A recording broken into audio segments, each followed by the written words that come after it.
ఒక వ్యక్తి పరిగెత్తుకుంటూ పోలీస్ స్టేషన్కి వచ్చాడు. అతను చాలా భయంతో ఉన్నాడు. అక్కడున్న పోలీసులు ఏమైంది నీకు అని అడిగారు. నేను మార్నింగ్ వాకింగ్ కంప్లీట్ చేసుకుని ఇంటికి వెళ్లి చూస్తే ఇంటి దగ్గర నా భార్య గాని పిల్లలు గాని ఎవరు లేరు అని చెప్పాడు. అప్పుడే భార్య ఫోన్ నుండి ఒక మెసేజ్ వచ్చింది. ఈ మెసేజ్ అక్కడున్న పోలీసులందరినీ షాక్ చేసింది. అయితే పోలీస్ స్టేషన్ కి వచ్చిన వ్యక్తి ఎవరు, అతను ఎందుకు పోలీస్ స్టేషన్ కి వచ్చాడు, తన భార్య పిల్లలు ఎక్కడున్నారు, ఆ మెసేజ్ ఏంటి అనే పూర్తి వివరాలు ఈ వీడియోలో మనం చూద్దాం. ఈ కేసు చాలా అంటే చాలా ఇంట్రెస్టింగ్ గా చాలా ట్విస్టులతో ఉండబోతుంది. కాబట్టి స్కిప్ చేయకుండా పూర్తిగా చూడండి. లైక్, షేర్ అండ్ సబ్స్క్రైబ్ చేయడం మటుకి మర్చిపోకండి. నవంబర్ 2025లో ఫారెస్ట్ డిపార్ట్మెంట్ లో ఏసీఎఫ్ ఆఫీసర్ పనిచేస్తున్నాడు. అతని పేరు శైలేష్. అతనికి 39 సంవత్సరాలు. అతను నైనా అనే అమ్మాయిని పెళ్లి చేసుకున్నాడు. వీళ్ళిద్దరికి ఇద్దరు పిల్లలు ఉన్నారు. 13 సంవత్సరాల కూతురు, అలాగే 9 సంవత్సరాల కొడుకు. శైలేష్ ఫారెస్ట్ ఆఫీసర్ కాబట్టి పోస్టింగ్ డిఫరెంట్ సిటీస్ లో డిఫరెంట్ లొకేషన్స్ లో వస్తుంది కాబట్టి భార్య పిల్లలు శైలేష్ ఫ్యామిలీతో సూరత్ లో ఉండేవాళ్ళు. అప్పుడప్పుడు శైలేష్ సెలవులు పెట్టుకుని ఇంటికి వెళ్లి భార్య పిల్లలను కలుసుకునేవాడు, లేదా భార్య పిల్లలే శైలేష్ ఇంటికి వచ్చేవారు. అయితే నవంబర్ లో ఫెస్టివల్ హాలిడేస్ కి శైలేష్ ఫ్యామిలీ శైలేష్ ఇంటికి వచ్చారు. నవంబర్ 5, 2025న శైలేష్ మార్నింగ్ వాకింగ్ అని వెళ్ళాడు. ఇంటికి వచ్చి చూస్తే ఇంట్లో ఎవరూ లేరు. ఇల్లు మొత్తం వెతికాడు, ఎవరూ లేరు. ఓకే, పిల్లల హాలిడేస్ అయిపోయినాయి కాబట్టి ఇంటికి వెళ్ళుంటారులే అని అనుకున్నాడు. కూర్చొని టీవీ చూస్తున్నాడు. అప్పుడు ఫోన్ లో వాళ్ళ భార్య నుండి ఒక మెసేజ్ వచ్చింది. ఆ మెసేజ్ ఓపెన్ చేసి చూశాడు. అందులో నేను చాలా దూరం వెళ్తున్నా, నా పిల్లలను తీసుకుని వెళ్తున్నా అని ఉంది. ఇది చూసి శైలేష్ భయపడ్డాడు. వాళ్ళ ఫ్యామిలీకి కాల్ చేసి నైనా ఇంటికి వచ్చిందా అని అడిగాడు. వాళ్ళ ఫ్యామిలీ ఇంకా ఇంటికి రాలేదు అని చెప్పారు. వెంటనే నైనా బ్రదర్ కి కాల్ చేశాడు. నైనా ఇంటికి వచ్చిందా అని అడిగాడు. లేదు అని చెప్పాడు. అయితే నైనా మిస్సింగ్ కాబట్టి శైలేష్ వర్క్ చేస్తున్న ప్లేస్ దగ్గర చుట్టుపక్కల ఉన్న వాళ్ళందరూ గ్యాదర్ అయ్యి నైనాని వెతకటం స్టార్ట్ చేశారు. డిఫరెంట్ ప్లేసెస్ లో వెతికారు, కానీ నైనా పిల్లలు ఎక్కడా కనిపించలేదు. అప్పుడు భయపడుతూ పోలీస్ స్టేషన్ కి వెళ్లి జరిగినది మొత్తం పోలీసులతో చెప్పాడు. మిస్సింగ్ కేసు రిజిస్టర్ చేశాడు. నవంబర్ 7, 2025న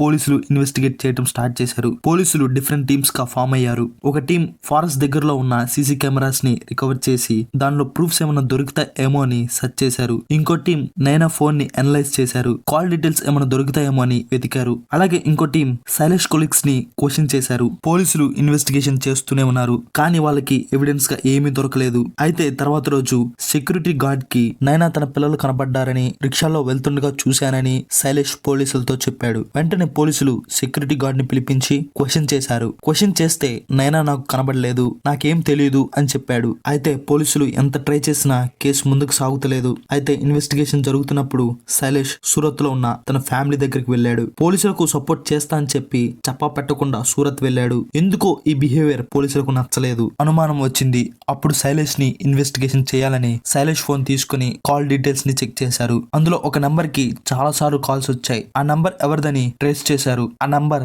శైలేష్ పనిచేస్తున్న దగ్గర జూనియర్ ఆఫీసర్ గా పనిచేస్తున్న అమిత్ అనే వ్యక్తిది. అప్పుడు పోలీసులు అమిత్ ని ఇంట్రాగేట్ చేయాలని ఇంట్రాగేషన్ కి పిలిచారు. అప్పుడు అమిత్ నిజం చెప్పాడు. క్వార్టర్స్ దగ్గర గుంటలు తీయమన్నాడు. నేను తీశాను అని చెప్పాడు. ఈ గుంటలు తవ్వి చూస్తే డెడ్ బాడీస్ కనిపిస్తాయేమో అని పోలీసులు అమిత్ ని, శైలేష్ ని, ఫారెన్సిక్ ఆఫీసర్స్ ని, అయినా పేరెంట్స్ ని తీసుకుని శైలేష్ ఉంటున్న క్వార్టర్స్ దగ్గర ఒక ప్లేస్ ఉంది. ఆ ప్లేస్ కి ఎవరూ రారు. ఆ ప్రాంతానికి వెళ్లి 2 చోట్ల గుంటలు తవ్వించారు. ఫస్ట్ స్పాట్ లో వాళ్ళకి ఏం కనిపించలేదు. ఇంకా కొంచెం తవ్వారు. వాళ్ళకి స్మెల్ రావడం స్టార్ట్ అయింది. ఇంకా బాగా తవ్వి చూస్తే నైనా బాడీ ఉంది. నైనా పేరెంట్స్ ఈ బాడీని చూసి చాలా బాధపడ్డారు. తర్వాత సెకండ్ స్పాట్ లో తవ్వి చూస్తే పిల్లలిద్దరు బాడీస్ ఉన్నాయి. పోలీసులు ఆ 3 బాడీస్ ని పోస్ట్ మార్టం కి పంపారు. నెక్స్ట్ పోలీసులు స్నిఫర్స్ డాగ్స్ తో శైలేష్ ఉంటున్న క్వార్టర్స్ కి వెళ్లారు. ఆ డాగ్స్ బెడ్రూమ్ లో బాగా అరిచాయి. అయితే బెడ్రూమ్ లో ఉన్న ఫింగర్ ప్రింట్స్ ని కలెక్ట్ చేసి శైలేష్ ని పట్టుకున్నారు. శైలేష్ ని డీప్ గా ఇన్వెస్టిగేట్ చేయాలని పోలీస్ స్టేషన్ లో పెట్టారు. శైలేష్ నుండి ఎటువంటి ఇన్ఫర్మేషన్ రావట్లేదు. తమ స్టైల్లో ఇన్వెస్టిగేట్ చేస్తే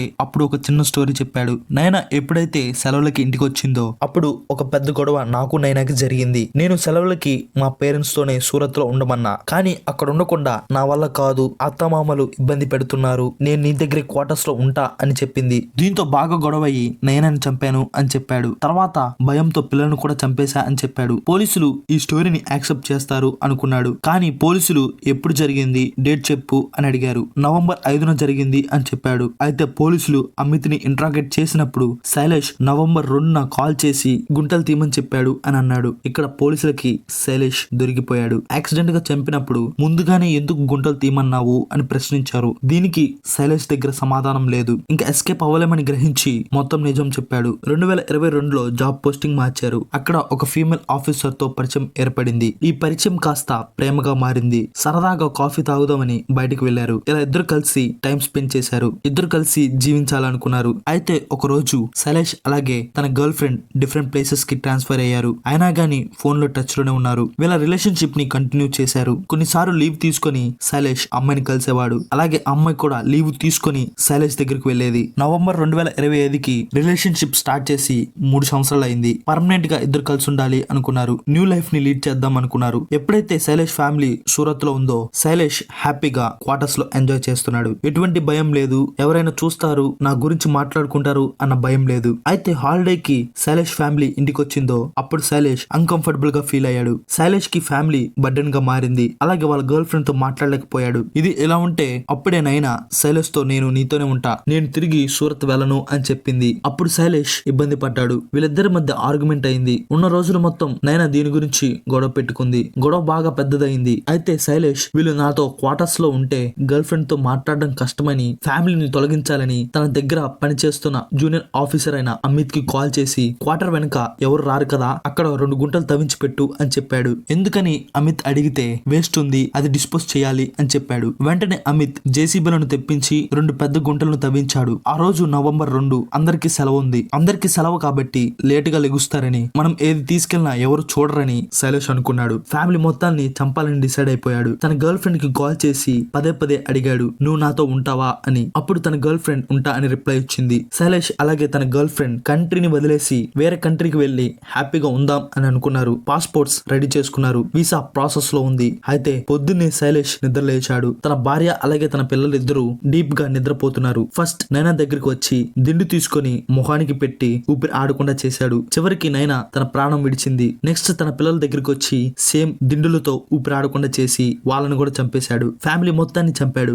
బాడీస్ ని కవర్లు ర్యాప్ చేసి తీసుకెళ్లి గుంటలో పడేసి పూడ్చిపెట్టేశాడు. చిన్నగా ఇంటికి వచ్చి నైనా ఫోన్ నుంచి మెసేజ్ పెట్టుకున్నాడు. తర్వాత ఏరోప్లేన్ మోడ్ లో పెట్టేశాడు. అయితే శైలేష్ గుంట పూడ్చి పెడుతున్నప్పుడు ఫారెస్ట్ గార్డ్ వచ్చాడు. శైలేష్ ఏం చేస్తున్నాడా అని దగ్గరికి వెళ్లి చూద్దాం అనుకున్నాడు. అప్పుడు శైలేష్ రావద్దు, ఇక్కడ పాము ఉంది అని చెప్పాడు. నువ్వు ఇక్కడికి వస్తే నిన్ను కాటేస్తుంది, వెళ్ళు అని చెప్పాడు. అప్పుడు ఆ గార్డ్ అక్కడ నుండి వెళ్లిపోయాడు. పని మొత్తం పూర్తి చేసుకుని అప్పుడు శైలేష్ పోలీస్ స్టేషన్ కి వెళ్లి కంప్లైంట్ ఇచ్చాడు. అలాగే తన గర్ల్ ఫ్రెండ్ తో పారిపోదాం అని పాస్పోర్ట్స్ రెడీ చేసుకున్నాడు. కేసుని మిస్లీడ్ చేసి ఎస్కేప్ అవుదాం అనుకున్నాడు. కానీ అవ్వలేదు. పోలీసులకు అడ్డంగా దొరికిపోయాడు. ఫైనల్ గా పోలీసులు పట్టుకుని శైలేష్ ని అరెస్ట్ చేశారు. అరెస్ట్ చేసి తీసుకెళ్తే కొంచెం కూడా కనికరం లేకుండా నవ్వుతూ పోలీస్ స్టేషన్ కి వెళ్ళాడు. ఇప్పుడు జైల్లో ఊసలు లెక్క పెట్టుకుంటున్నాడు. పాపం తప్పు చేయకుండా అసలు ఎందుకు చనిపోతున్నామో తెలియకుండా భార్య పిల్లలు చనిపోయారు. పెళ్లి జరిగిన తర్వాత గానీ లేదా రిలేషన్షిప్ లో ఉంటున్నప్పుడు వేరే అఫైర్స్ ఉండకూడదు. అఫైర్స్ ఉంటే పరిస్థితి ఇలానే ఉంటుంది. కాబట్టి జాగ్రత్తగా ఉండటానికి ట్రై చేయండి. ఈ కేసు మీకు ఎలా అనిపించిందో కింద కామెంట్ చేయండి. ఈ కేసు కనుక నచ్చితే